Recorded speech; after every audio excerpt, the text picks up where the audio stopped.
On today's episode of the LegalTech Podcast. Not being in a victim mentality is important. Of course, it's easy to fall into that sometimes when things get really rough, right? And so being able to accept that from the root of it is really important. This is also another thing that we can do as women is to encourage the men who are already supporting women around us to be supporting women more.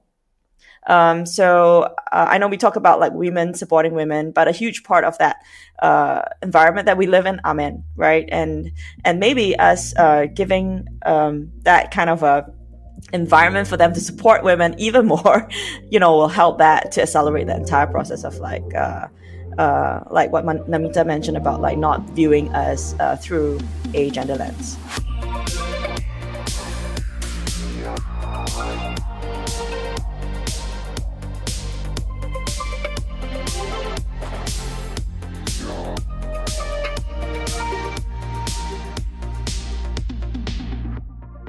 Hi, and welcome to another episode of the LegalTech Podcast. This is an episode that is in light of the International Women's Day, focusing on the topic of empowering the voices of women in legal tech. And for this, I am joined by three incredible women and female entrepreneurs in legal tech: Dorna, Moini, Namita, Shah, and Cherilyn Tan. To all three of you, welcome to the show. It's honestly great to have you here. Thanks for having us. Yeah, I'm looking forward to it as well. Now, usually I actually introduce each of my guests on my podcast, but I think I could honestly fill a whole episode just talking about you guys. So what I want to do is give you guys the floor to talk about yourselves for a couple of minutes, introduce yourselves, what your background is, and basically what led you into legal tech. Cherilyn, would you like to kick off this episode? Sure. I'm Cherilyn, the CEO and founder of Interstellar Group. So under Interstellar Group, there are two main brands. One of them is Asia Law Network, which was started in 2014 when I was really looking for a lawyer at that point in time, trying to deal with some contract work. I'm not a lawyer by training. I'm an accountant by training. And in that point, I was trying to exit a business and trying to find a lawyer. It's interestingly frustrating because in today's world you expect that you can find lawyers really quickly, but that was not the case. So we started Asia Law Network to kind of have all the lawyers on a platform that are able to do different kinds of law, and we work very closely with the Ministry of Law, with the Law Society, to make sure that we have quality lawyers on the platform. Of course, after 3 years of starting Asia Law Network, we've actually extended that platform to kind of build out the technology to help law firms to automate themselves. And that is Tesseract.io, which is a workflow automation platform for law firms and all other professional firms so that they can manage their cases and billings on a cloud-native platform. So that's my journey into legal tech and also into professional and reg tech. Super interesting. I'm intrigued to know because you obviously all have like a different story, yet all you kind of entered into legal tech. Yes. It's a story that makes everyone unique. Thank you for your introduction. Namita, what's your story? Sure. So I'm Namita. I'm the co-founder of Resolve 360. But before I talk about what that does, let me talk about what happened and what led us to Resolve 360 in a few sentences. So I'm taken back actually about half a decade ago, where I was sitting in the Supreme Court, which is the apex court in India. And it was one of my co-founder's father's personal matter. The matter was going on for about 29, 30 years, and it predated my birth back then. And the judge suddenly says, that he tells my co-founder that your father started this litigation and your son will have to conclude it. So why don't you actually settle it? Now, after 29 years of litigation, this is what the Supreme Court is telling one of the litigating parties, that why don't you settle it? And this actually took me back to my experiences. I come from a qualification of chartered accountancy and law. And in my entire experience also, I realized that this very problem actually affected from the top business people to even a local shop vendor. Everybody has this problem of disputes. They're absolutely inevitable. But the resolution of it is a huge challenge, especially from the country that I come from. Of course, they're doing their best, but there's still a lot of work that needs to be done when it comes to resolving disputes and access to justice. And that's when on that bench, we all three co-founders were together, and we decided that okay, now we want to be part of the solution and not the problem. And that led us to co-found Resolve 360, which is an online dispute resolution platform that helps people resolve disputes completely online in a matter of a few clicks and in about 1/50th of the time that it otherwise takes to resolve disputes here. The idea is to ensure digital access to justice to everybody, and that's how we came about co-founding Resolve 360. Very interesting. I see the background in accounting kind of matches also Cherilyn, what she just explained. That's really nice to see. Thank you also for giving your introduction. And finally, we have Dorna. Yes, thank you.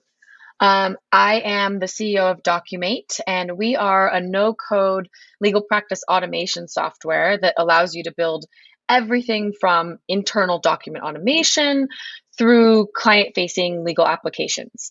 Some of the tools that you may have heard of that have been built on our platform include tools like Hello Divorce and Landlord Legal and Wills Online. So lots of different tools that can be built. But my journey into legal tech actually started when I was at a law firm. I practiced mostly corporate litigation, but I also did some pro bono work with domestic violence survivors in my prior practice. And it was that work with pro bono domestic violence survivors that led me to want to basically build an application. So what I did while I was at the law firm was I built a tool for domestic violence survivors to be able to come onto the platform, enter a series of information related to their data, be guided down different paths, generate documents, potentially be connected to an attorney if that was necessary at different stages, and then file documents. So really end-to-end everything that you would need in your domestic violence case. And so we launched that tool, and what that led us to realize was that there were so many other lawyers who wanted to build tools in similar tools, but in different areas of law and in different jurisdictions. So that's kind of what led us to build Documate. We wanted to build something that was no code, that was really easy to use, but where any lawyer with all the expertise that exists inside of their heads can come and turn it into a legal business and legal platform. Super interesting. And I think, honestly, I could ask you guys so much more about the actual working of the platforms that you built. But I think for this episode, of course, the topic is about you guys as women in the industry. And I think this was really nice background to kind of get an insight into, okay, so what are you guys doing? But I'm really interested to hear about your experience in founding the company and in founding or in leading and being a leader in the legal tech space, especially as women. So I'm interested to hear from you guys and feel free to discuss, or maybe there are some things that you all feel the same about or don't agree with each other about. That could be the case. Have you experienced any inequality throughout your journey as women in the legal tech space? Yeah, that's a great question. Being a woman in the legal tech space, I think, and really speaking about inequality in general, it's a little bit difficult to know sometimes whether you have experienced inequality or no. I will say that there has just been so much support and community in being a woman in legal tech, because so many of the other founders who exist who are women have potentially probably given me maybe an unfair advantage because they've supported me because they're also women. So very, very early on in my journey, I feel like just over social media, I've met so many other amazing female founders who have gone through from the baby stage of companies to really growing a company and scaling it, and we've been able to share those experiences. So I think it's a little bit difficult to say if that inequality has existed, but I will say that there definitely has been a lot of support that I have witnessed firsthand as a result of being a woman in legal tech. Super interesting. And Namita, would you agree with that, or what's your experience been? Sure. I think this is a very, very interesting question with a lot of facets to it. So I'll put it this way, that legal and tech, both as individual industries, are definitely more male dominated. And to be a woman in legal tech is definitely till today a little rare, a little bit of an exception rather than the norm. But I think that's the beauty of it, right? Like, as Dorna also said, when you enter a space where you see less of women, the women actually help each other as well. So on one hand, yes, I have witnessed many instances of that inequality, but I believe that that's still unfortunately general across industries for women, where you already start with 100 steps behind from the start line, where others, the male counterparts, start at the start line. But I think that's what also makes it more challenging and interesting, because you do also then get to leverage a lot of support along the way. So there's a community that I've found in India and even internationally that has actually come together to help women in legal tech do something. And I at least hope, or that after me, if there is some woman who wants to enter the legal tech industry, doesn't have to think about it from the lens of gender. So it's also upon us, if we face something, to look at it and ensure that the future doesn't have to go through what we did. And I did experience a lot of that support as well in India and even internationally. Some of the groups have really been very supportive in terms of helping navigate through these challenges. So on one hand, when yes, there is inequality, on the other hand, there's also support. So I wouldn't say both are in equal proportions. Of course, the inequality scale is a little higher than the support. But I think that, when you really want to do something, you end up doing it either way. And you also then become the change you want to see. So I'm definitely attempting to go for that. No, it's super interesting because I feel that there's so much attention on this topic of inequality that we kind of, maybe it's just for my side, but we kind of miss this more nuanced view on the topic. And even I'm also guilty of thinking that way. Sherilyn, yes. What are your thoughts? I see you're laughing.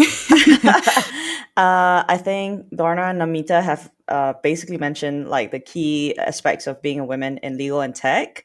Well, maybe I would like to bring in like the part on inequality more so, not so much, as a woman, but I think interestingly, this is a very popular question, right, about being female and whether that kind of like puts us behind in some of the things that we have to pursue.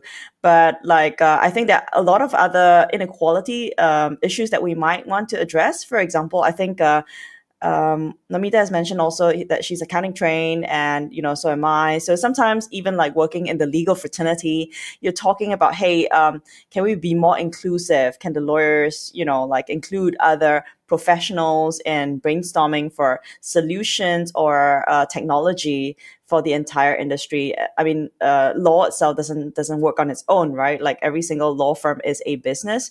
So maybe if we think about it from that lens, there's a lot more effort that we can put into to be more inclusive in legal tech, for it not to just include lawyers, but also to include all the other people in business that can actually really help to push the industry forward. Yeah. Oh, yeah. Go ahead, Dorna. Yeah, I definitely agree. I think that there's definitely a lot of other aspects of inequality. That one thing that I would mention is that they've been sort of tempered down a little bit in the past 2 years with everything going remote first, because I know that prior to the pandemic, when everything was in person, you saw people in person. Sales was done in person. Everyone knew who you were. You had lots of really lots of long small talk conversations that led people to know your background, know whether you were female, what everything was about you. Now, with everything being a little bit more remote, you have almost like a glass that is in front of you between you and the customer, and between you and anyone else that you're speaking with in the in the legal profession, or whoever your customers may be, that may reduce a bit that inequality, because we are all just transacting through the computer. Actually, that's really true. That's really true. I mean, I experienced the same thing. Like now we're all people on the screen, and we have this list of things to go through and all these tasks that we need to complete and to discuss, right? So it makes it a bit more level playing field, I guess, in some way.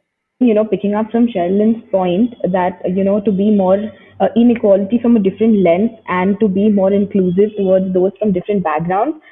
Coming to the term legal tech, I think lawyers are still not even inclusive of tech people. They often see people from the technology background, and especially if you're a woman from a technology background, that somebody suddenly, all their alert guns go up, and suddenly they're like, okay, these people are here to, I don't know what impression they have, but they feel like, okay, these people are here to, we just have to fight with them. They're here for a war. And that's typically the environment when you mix lawyers and people from the tech background in the same room, and then you add the lens of gender to it. I think you can just imagine, a pretty small scale version of kind of like a global war happening in that room. That's how it typically is. But I think the pandemic has also made them also more aware that they cannot operate without technology. And definitely law also is being revolutionized by tech, just like all the other industries have. Today, the way we live, the way we conduct business, the way we communicate has been, fully revolutionized by tech. And slowly, definitely steadily, but slowly, lawyers are also recognizing that the norms that existed even 5 years ago don't anymore today. And they can't do without tech, and they definitely can't do without women as well. It's an interesting development that you guys are mentioning here, and I'm also interested to hear from you if you think that this is something lasting, because I can imagine that these maybe more inherent biases that exist amongst us are extremely old. And this development with the COVID pandemic, for instance, and digitalization is relatively new. Do you think that this is something that will continue to develop, or is this something that won't last on the longer term? I think it will continue. Well, unfortunately, even as of now, we don't kind of have a clear picture on how the future is going to be. We have one variant after another, and I think people are thinking also not just about this pandemic, but what is the next? When is the next going to come, right?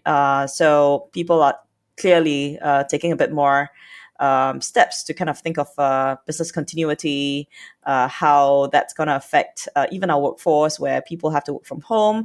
In Singapore alone, I think we see a lot of teams that are, because in Singapore we're headquartered for like the Asia region.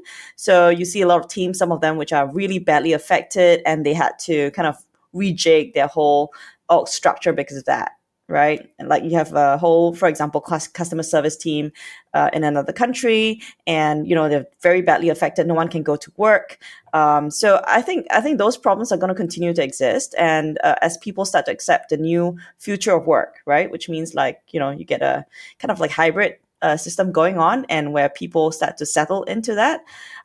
There is definitely a need for different ways of digitalization, different ways of communicating. Even internally within our own company right now, we're talking about how we can communicate effectively online, how to lead online. I mean, it's not, a way of like how you can just tell someone over face-to-face in the office, hey, you got to work on something and everyone knows about it. You really need to make it an intentional effort to lead and to work in a different manner. And technology is going to play a big part in that. Yeah, I would definitely agree with that, Cherilyn. I think that where we are today and where we're going was always somewhere that we were going to land. And the pandemic and COVID has really only accelerated the transition to that destination. And so I think that a lot of companies are really rethinking what the future looks like, and the future definitely doesn't look like what it did in 2019 or 2020. It's changing and transforming, and leading us to have a lot of internal discussions about everything that we're talking about today. And the nice thing about it is that we're sort of able to start with a clean slate, because whereas previously change comes incrementally, we all of a sudden all had to change everything. And so we can start anew in whatever way we want to. So we're almost lucky a little bit in that way, at least when it comes to the changing work styles. I think Cherilyn and Dorna has put it beautifully. I absolutely agree. And to my mind, I definitely feel that there's definitely going to be a pre-COVID and a post-COVID era itself in history, where everything that we were used to before, just like the earlier revolutions have happened, this is one such revolution. We may call it COVID revolution, tech revolution, any other name that we want, but this is definitely put down that particular movement in history, and things are not going to be the same, according to me, the way they were before, because these 2 years have given us an opportunity, forced upon us an opportunity to look at how technology can actually leverage everything that we do. There are so many things that we otherwise did previously that we could eliminate, that we could more effectively use technology, and things will continue that way because people now see benefits of a hybrid model of reality vis-a-vis virtualism coming together. So I'm not saying that it's going to be work from home permanently or something like that, but a hybrid model where some things are only done by technology and some things then are exclusively left for humans would be a world that would continue to exist. So at least that's what I believe, that this is here to stay and it's permanent irrespective of whether a pandemic stays or no.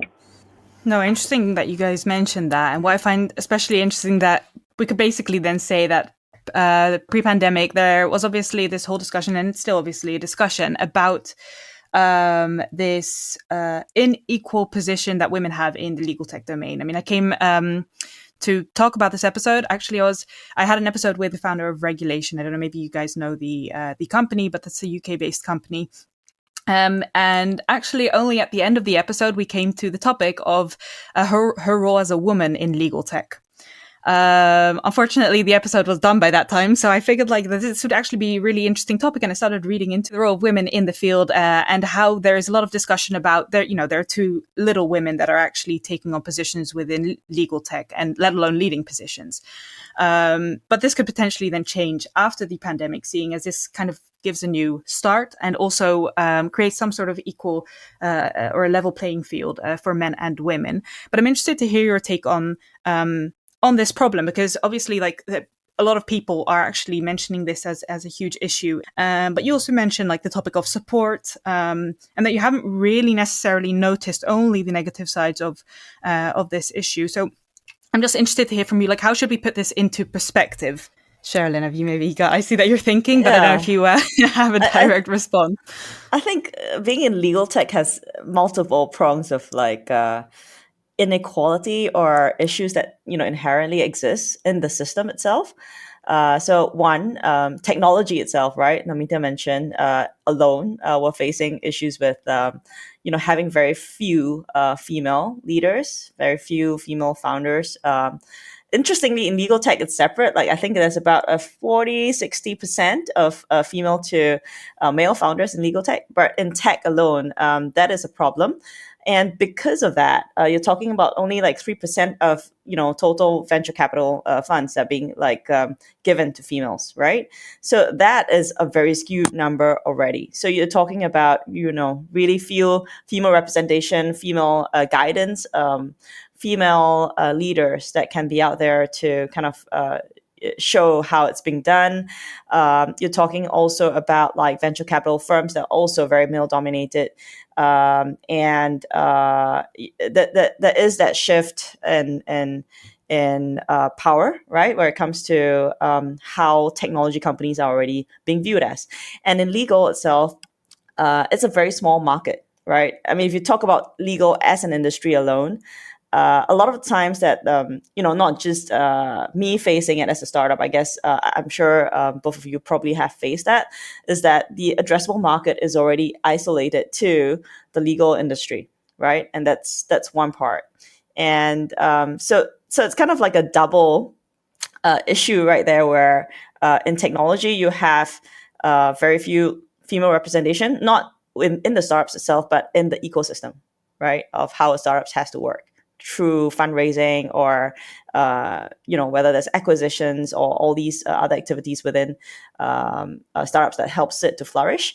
And the other part of it, where it is legal as an industry, where people look at it, or the funds look at it, as something that's really isolated and small. So there's two parts to kind of like work things out and to kind of convince the business and the market. Of course, results is the best way to show it. But at the beginning of it, where you're trying to get traction, when you're trying to get people to believe you, that's one thing that, I think personally I face a lot more problems having to do that, which is why I think, since 2014, that's like 7 years ago.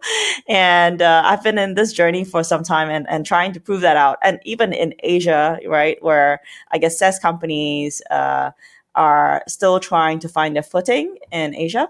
Unlike, for example, in the North Americas, where I think there's a lot of understanding in how software can already solve many problems. So there's I think different layers to that, to the environment that we work and that we evolve in.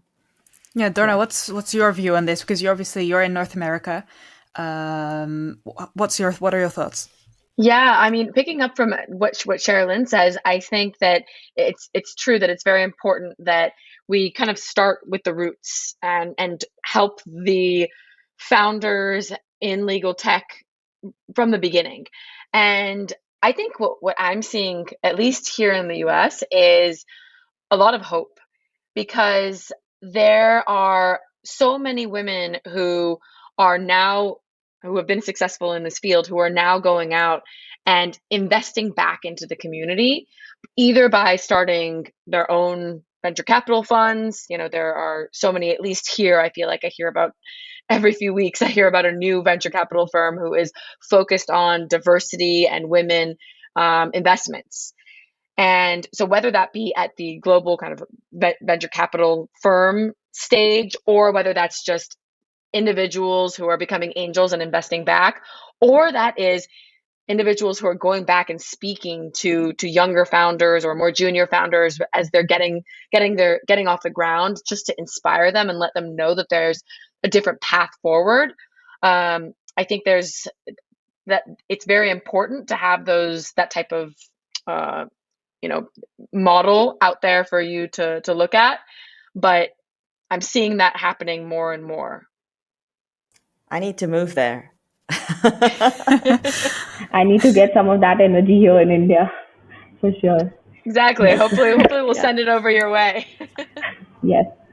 So, your question actually takes me back to an episode that I saw on Netflix by Vox. The series is called Explained, and there was one specifically on gender discrimination at workplace. And one of the incidents that they speak about, I'll just share it with you all. So, what happens when there is a picture of a family on a man's desk versus a woman's desk? Okay, it's something as general as that. So when there is a picture of a family on the man's desk, work desk, it is seen that, oh, this is such a good man. He's focused on his family, he's working, and he still has a picture of them on the desk and all of that. And then there's a picture of the family on a woman's desk. The perception is, oh, is she really serious about her work? She'll only be thinking about what's happening at home. Maybe this is not a good employee.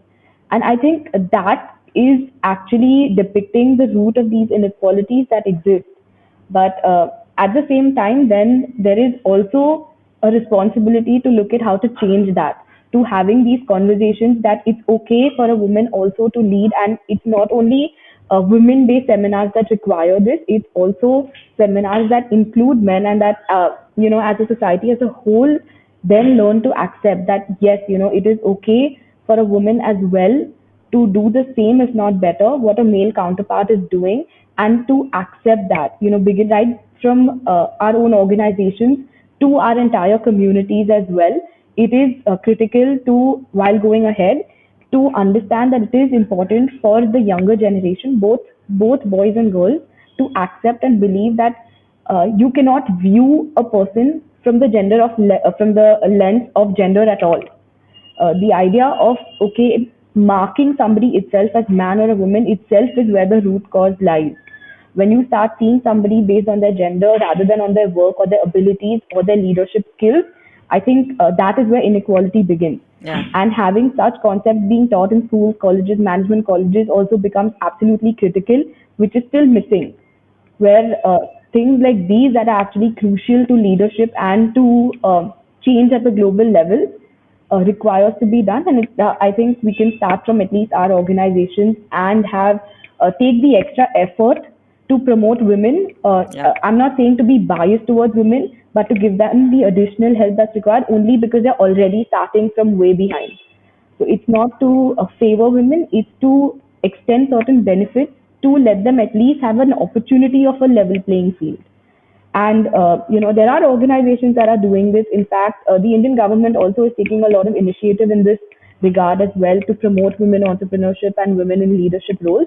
But of course, still this exists, and a lot of work definitely needs to be done in this area. And it also begins with women also believing that they can also hold leadership positions. Absolutely. And do equal or better work. trying to support women.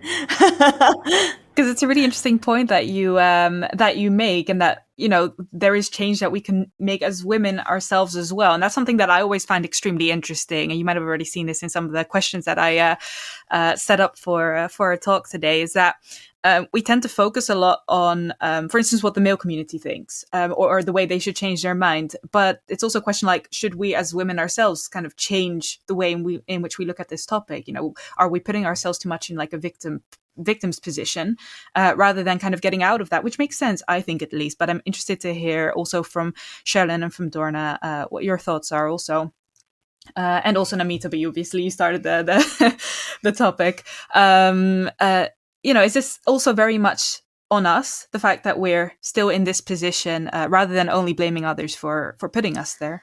Yeah, I think not being in a victim mentality is important. Of course, it's easy to fall into that sometimes when things get really rough, right? And for example, I think there were times where there was a time where I was actually fundraising when I was pregnant, and you can imagine there's no activities I can be part of that involves, like, for example, going out for a drink in a bar, or to hang out with other startup founders, or because you just don't have that energy, right? But I think being able to accept that and to kind of figure out which are things that you can do, want to do, don't want to do, and just accept that as reality, and kind of push forward in the things that you can do. So being able to accept that from the root of it is really important. So after, giving birth and, coming back out, I decided, hey, I'm just going to wear a t-shirt and track pants and see where this goes, because I'm just sick of like dressing up anyways. Sorry, this is just a personal sharing. And it ends up that, that the people that you want to be there for you are people who can accept you for who you are, right? And that's very important. Then you attract the good people to be around you. And this is also another thing that we can do as women, is to encourage the men who are already supporting women around us to be supporting women more. So I know we talk about like women supporting women, but a huge part of that environment that we live in are men, right? And maybe us giving that kind of a environment for them to support women even more, will help that to accelerate the entire process of like what Namita mentioned about like not viewing us through a gender lens. Yeah, and I think part of that kind of education to the male community and to the female community, it really goes back to just being conscious of our biases. Because I think, I can't say universally, but for many of the people that I meet on a day-to-day basis, at least in my work, I feel like there's definitely no intent to be unequal or to be biased or to be viewing things through a gendered lens. And if anything, there's very much a very big stigma around being sexist or being not valuing people for their true value. So what it really comes down to is being able to really double check ourselves on a daily basis and thinking, okay, I'm an investor talking with Cherilyn. Am I being impacted by the fact that she's pregnant, for example? Am I being impacted by the fact that how would I view this if I were speaking to a male in the same exact position who had a wife who was pregnant or who had just had a baby? It's really now I think we're in a stage in our society now where a lot of that, we talk so much about unconscious bias. A lot of it is unconscious bias. And so having conversations like this are what are going to help us move to that next phase of having true equality. No, I think that's very interesting. And now you're saying this.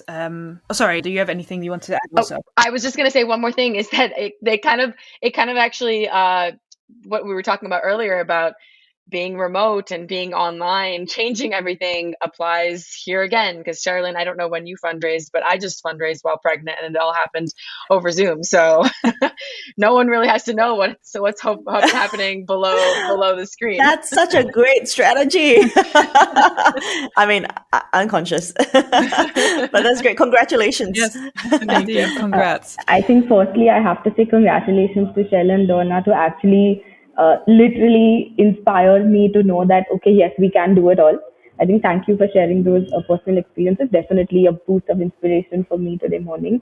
I'd also like to add that playing the victim card is actually an easy way out. I'm not saying that it doesn't exist. Definitely it does. I fully acknowledge it. But I definitely do believe, it's like in school, if you are good at 5 subjects and not good at 2 subjects, that doesn't mean you can play the victim card that, oh, I'm just not inherently good at it. You still then start to take extra help, take tutoring, learn more, spend more energy on that, and then try and clear those subjects. So I think this is also similar to that, where it's like you're just given a deck of cards, and maybe this is something, unfortunately, that you have to work a little more towards. And that's where support groups exist, lots of things exist, but it's also on that particular individual to go out there, seek it, take that extra effort, and actually embrace all the help that you're getting. So I'm not saying that you're not behind in the race because of your gender. Yes, you are, but that also means you just have to work a little harder to cross the line. That's it.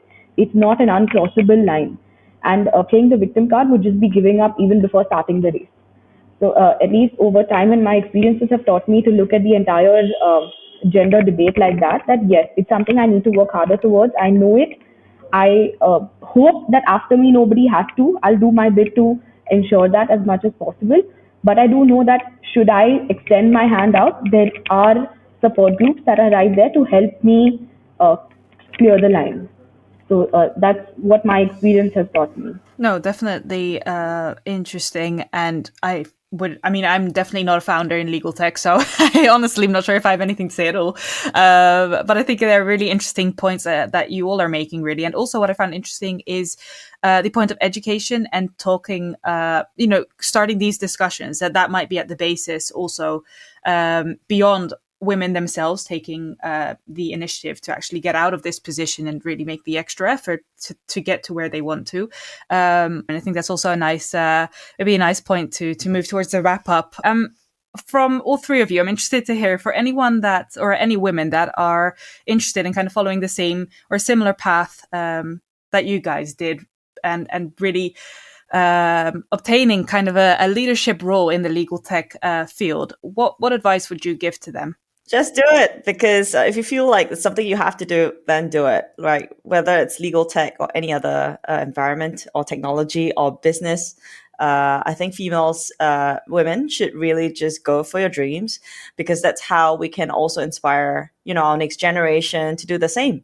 And if we were to take a step back and to kind of like, prioritize others, prioritize other things in your life that's maybe not as big as what you think your dream is, then that's the kind of message we will be sending to our second generation, right? So for females out there, women out there, go for it. Just really, if you have a dream, go for it, right? And if you don't worry, it will come to you.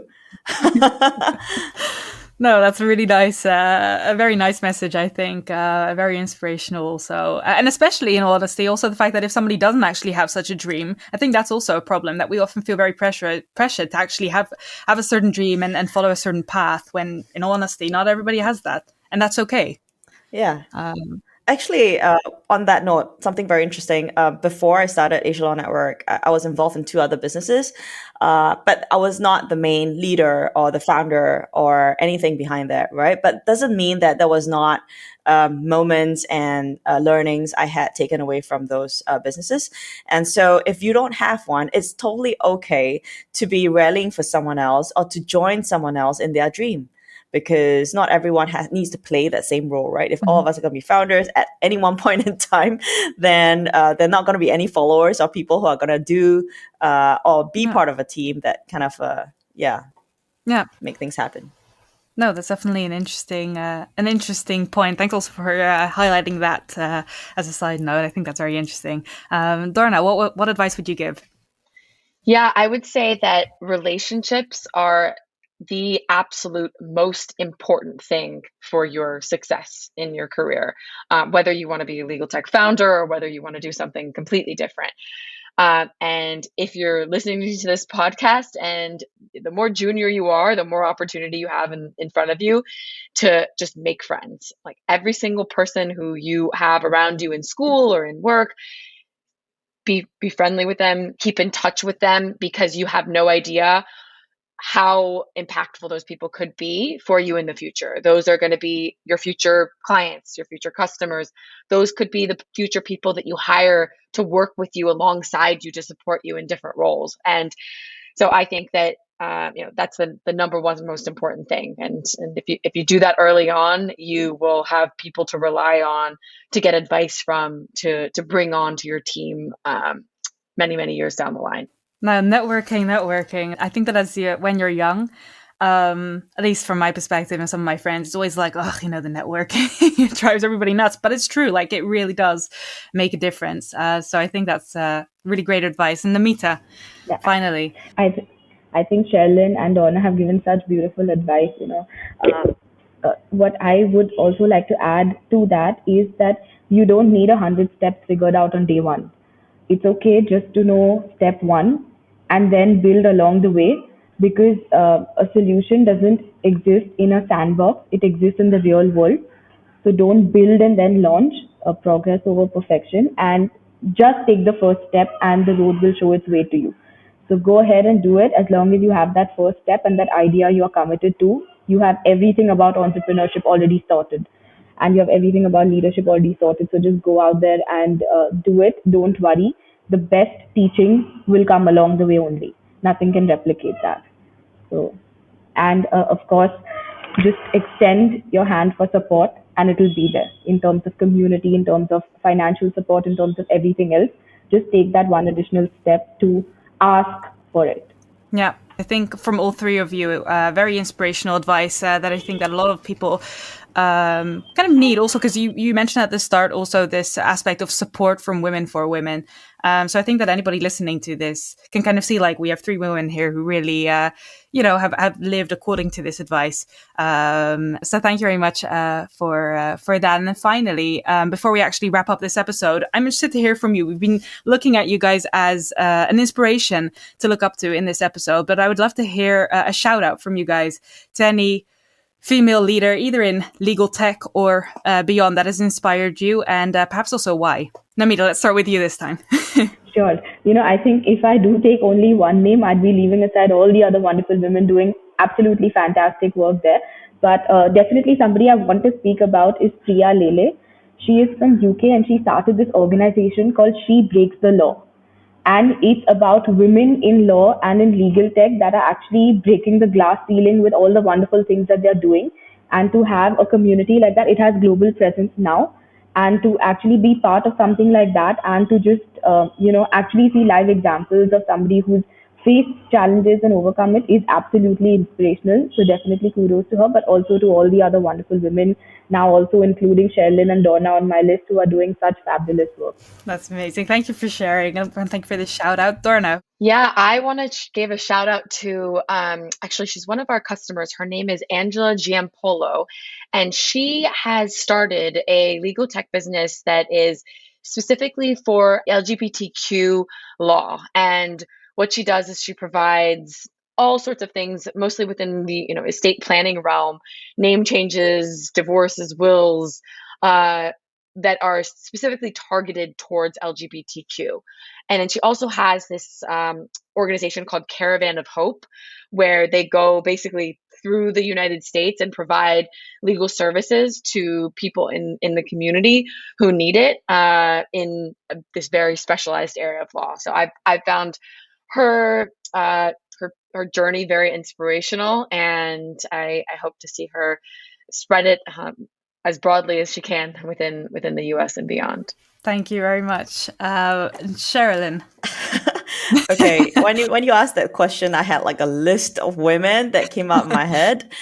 Interestingly, under I just had to like share this because we did a huge feature of 20 women that were impactful in the legal industry in Asia. And we have that on Asia Law Network's blog. And, that includes like the CEO of Law Society of Singapore, the CEO of Singapore Academy of Law. All of them are women, interestingly. And they have done really incredible things in the digital transformation of the legal industry in the past 10 to 20 years or even more. And I might be doing a disservice to kind of like describe them here, but there's a lot of personal sharing inside those articles, which, I encourage you guys to read. No, that's honestly great. I'll share the article also to give some insight to the listeners, and maybe just generally, it's also interesting for all of us to to take a look at. I want to thank all three of you for joining me. I think that this episode in itself might contribute to what we've been talking about, one step at a time, sharing a piece of knowledge and discussion on the topic. So I want to thank you. Thank you very much for joining me and for taking the time to talk about your experience and your thoughts. Thank you so much for having us. We had a great time. Thank you. This has been an absolute delight. Yes, and it's so nice to learn from all of you. Yes, thank you so much for having us. Absolutely. Thank you so much for tuning in to the Law of Tech podcast. If you want to make sure you keep up to date with the show and never miss out on an episode, be sure to subscribe on your podcast platform of choice and follow the Law of Tech on social media.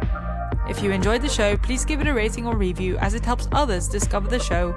And don't forget to share it with your network. For now, have a great day, and I'll see you in the next episode of the Law of Tech podcast.